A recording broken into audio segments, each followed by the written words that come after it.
I am what you might call a practicing atheist.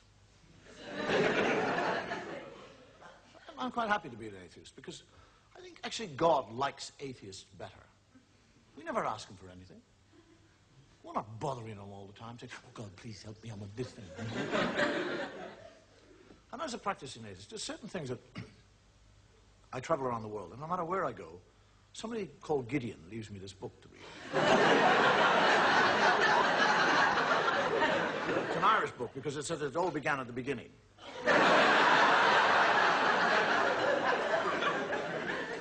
There are certain things that, when I read the Bible, and I do read the Bible, that I find difficult to understand. I mean, if God has been there forever, what was he doing before he got to us? I mean, what was he out there doing? Was he sitting there going, I'm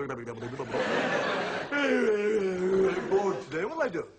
I mean, suddenly from nowhere, he suddenly decided to create a world. I'll make a world, that's what. Make a world, yes, that's what I'll do.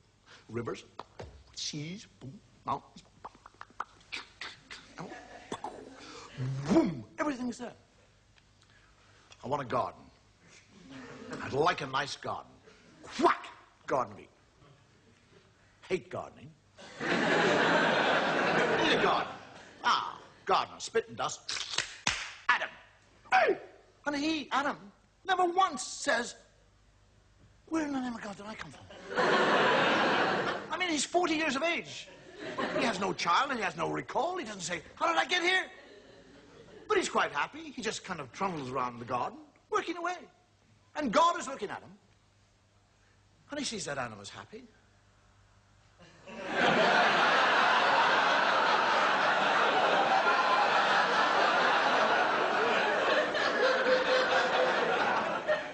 I didn't put him there to be happy.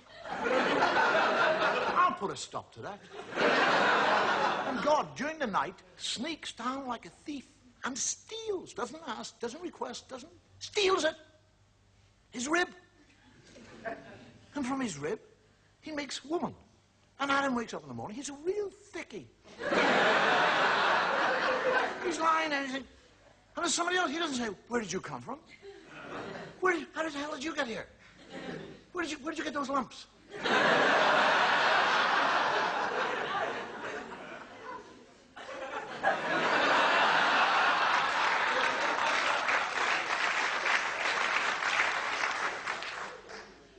Just goes out and goes gardening. And God comes down and has a conversation with Eve and tells her that she can eat of any fruit in the tree in the whole garden with the exception of one fruit tree. He's talking to a woman. He actually tells her not to eat of the fruit. And then when she said, which tree can I eat? He said, that one over there. He points it out to her. And when he goes and hides, and she sneaks up to the tree, and a snake comes down and has a conversation. A snake. Now, if I see a snake, I'll back off. One starts talking, I'll crap myself.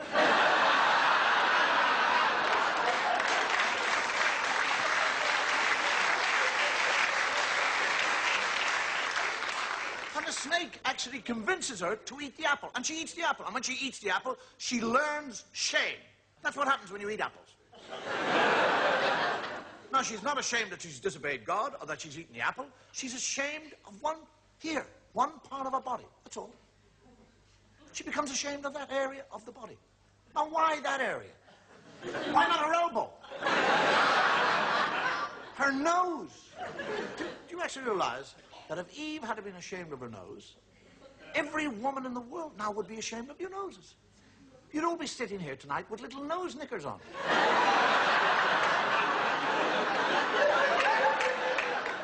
Men would be in nightclubs watching totally naked ladies with G-strings on their nose.